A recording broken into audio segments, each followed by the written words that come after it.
Cassis, and I don't mean to, shock you with this question, but I'm going to probably say something that's going to be a little hard for you to answer. Given the direction that donors are going, and that's direct giving, and given the way that we operate in business, which is the efficient, effective way, I've seen the different agencies, and I'm on the board of the Jewish Law and I'm involved with the foundation. I'm very familiar with most of the agencies. And they all do a terrific job at fundraising. So my question is, just like, by the way, just like the JDC does a great job fundraising, is the function or the purpose of the federation, the umbrella organization, is it really relevant today in the 21st century? I think it needs to become more relevant, but it's enormously relevant. By the way, I thought your hard question was going to be, you look much taller from the ad in the Jewish Journal, why are you so short? It's not a tough question. It's not a tough question at all. Relevancy is an issue. But the reality is, look, we have to think about, what if the Federation didn't exist? What would the community look like? I tell people when I'm speaking, I often want to bring a blank canvas with me, because as far as I'm concerned, on January 1st, I'm going to look at this community and the Federation with a blank canvas. And I'm going to work with the staff and the lay people at the Federation to say, okay, today we're entering into 2010. The Federation is 99 years old. By the way, for an organization that's not relevant, it's lasted 99 years. It's raising $50 million. It's affecting thousands of lives all over the world. So I don't think the question is Federation irrelevant? The question is, how do we become more relevant, and how do we become more connected to our community? And that's by, to me, having a blank canvas and deciding what are the issues that matter most in this community. So you can say, well, Birthright Israel is a very successful program. You use that as your list of programs. But Los Angeles has the largest waiting list to Birthright. As successful as they are, there are thousands of young people, 8,000 young people this year, who won't be able to go to Israel because Birthright's not raising enough money. Okay, so, and Jewish Family Service will tell you that they don't have enough money to do what they want. Every organization is struggling, so we are relevant. We are going to become more relevant by deciding what issues. We'll go back to Ephraim. Ephraim says he thinks that every young person that wants to go to Israel should be able to go to Israel. How many people think that's an admirable concept? Okay,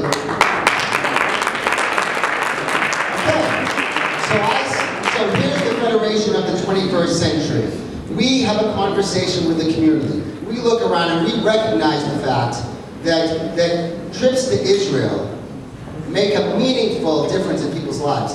By the way, I grew up, I went to an Orthodox synagogue when I was growing up. I have a myriad of different Jewish experiences. The most important experience I had in my Jewish life was I went on a Jewish agency trip to Israel when I was 14 years old. It works. Okay, so we decide right now. I now decide this is the whole community. Forget everybody else. They couldn't get here by the freeway. They didn't think I was important enough to come and see, or rob, by the way. So we decided right now, this is the process we're going to do. Right now, every young person goes to Israel. Now the Federation says that's one thing that we're going to do with excellence, and we're going to do it with impact. We're going to make sure every young person in this city gets to go to Israel. That's how we become more relevant, because we are relevant. We are completely relevant. If we weren't relevant, we wouldn't exist, right? So we are going to become more relevant by picking issues that matter to this Jewish community and to the world Jewish community. Another question? Please ask even a harder one. Thanks. Jay, at the beginning you talked about a central question is who will be as Jews? And my initial reaction to that, jotted down, was who will be the Jews? You talked a little bit about the unaffiliated, but that's really a very significant part of the population. If what Jerry says is correct, 80% are unaffiliated. Do you have thoughts about what the Federation can do to help bring people into that tent? Both people that are Jewish and unaffiliated. There's a huge population, an ever-growing population of children of interfaith families. Jews who know that they're Jewish but have a tenuous connection to that Judaism or Jewish community. What are some of the things that you'd like to do to try to move that ahead? I love that question. Most of my professional life, I have cared about the first step you need to make to get somebody engaged. So I was in the television business and the internet business, and I traveled all around the country and I talked to people everywhere because I was really relatively obsessed with the concept of what is the first step? Because I think the Jewish community has made one critical mistake historically. We assume that we got something so good that people are going to come to us. They're going to spend thousands of dollars and join a synagogue, or they're going to spend thousands of dollars to go to Israel, go to day school, go to Hebrew school. We have such a great product that everybody should come. And as far as I'm concerned, historically, the way that the community has addressed this is, let's strengthen the core, and when we strengthen the core, the rest will come. Well, frankly, that has failed miserably.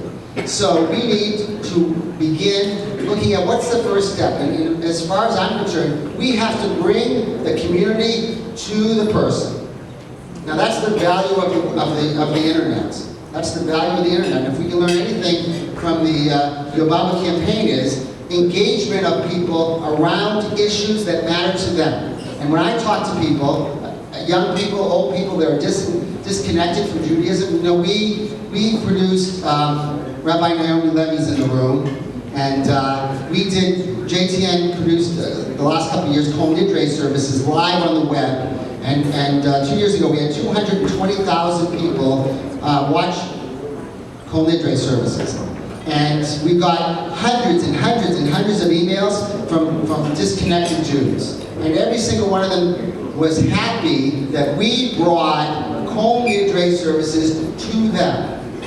We have to go to the community, and that's what we're going to do first on the web, and then by creating community-wide events. Back to Jared. We have to bring, 6505, the Valley Alliance in the West Valley, these are buildings. They're not the community. We have to push out to the people and then give them a reason to connect. Now, I believe most Jews want to be a part of the Jewish community. We, as a community, have just done a lousy job of selling the community to them.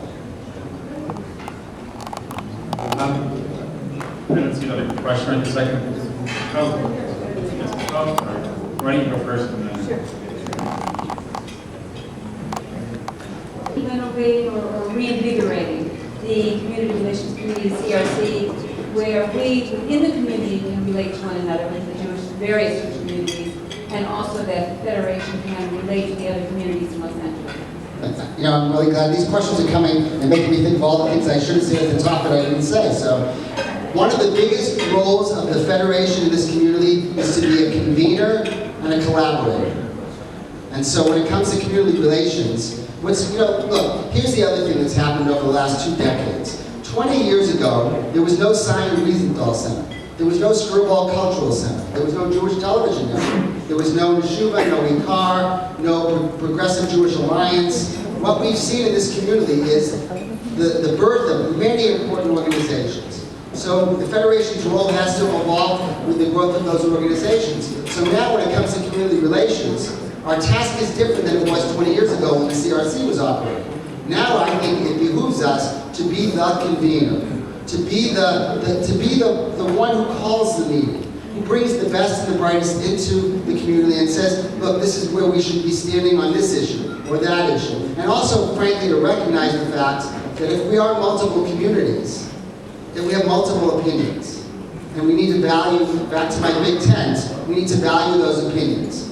Everybody in this room has a different opinion about many, many core Jewish issues. And I think if we are in the process of transformation, we have to recognize the fact that everybody has the right to say what they have to say, and as a convener, we can make that happen. But if we take positions, strong positions, then we lose our credibility as a convener. So in terms of community relations, we need to take a much more active role, but we need to be a convener, not necessarily a provider.